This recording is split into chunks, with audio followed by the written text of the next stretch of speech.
Mujmahuda Akota road પર ભૂવો પડતા તંત્રની ગુણવત્તાવિહીન કામગીરી ફરી એકવાર સામે આવી છે। વડોદરા શહેરમાં સત્તાધીશો, વહીવટીતંત્રના અધિકારીઓ અને કોન્ટ્રાક્ટરના પ્રતાપે શહેરમાં એક ગણો ત્યાં 10 સમસ્યા જોવા મળે છે।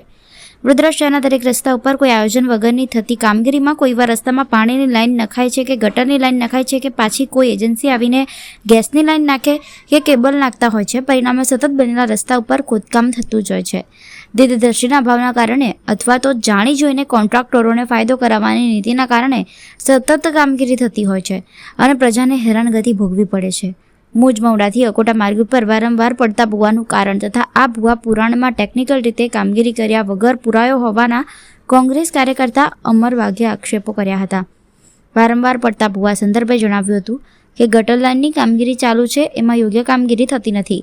જે લોખંડના ગડરો બેસાડી રહ્યા છે એ પ્રેશર મશીનની જગ્યા પર હિટાચીના મશીનના પાવડાથી ઠોકી બેસાડી રહ્યા છે। હજી આવનારા સમયમાં આના કારણે ભૂવા પડશે।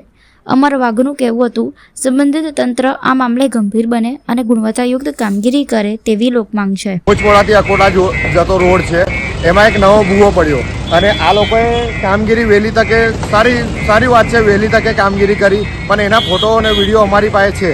હવે એ લોકોએ કામગીરી ખાલી ઉપર લાલી પાવડર કરે છે। હવે સામેનો 1.5 વર્ષથી રોડ બંધ છે, એના લીધે આજે ટ્રાફિકની સમસ્યા ના થાય એટલે આ લોકોએ વહેલી તકે કામગીરી કરી છે। અને આ ભૂવો પડવાનું કારણ એ જ એક કારણ છે એનું। સામેના સાઈડે જે ગટરની કામગીરી ચાલે છે એનામાં ગટર બેહાડે છે, એ લોકો લોખંડના ગટર બેહાડે છે। હવે એ ગટર પ્રેશર મશીનથી નહીં કરતા, આ લોકો ખાલી મશીનના એનાથી ઠોકીને બેહાડે છે અને એનું કંપન થવાના કારણના લીધે આ ભૂવા પડે છે। અને આ લોકો આવી જ કામગીરી કરતા રહેશે તો હજુ ભૂવા પડવાના જ છે આ રોડ।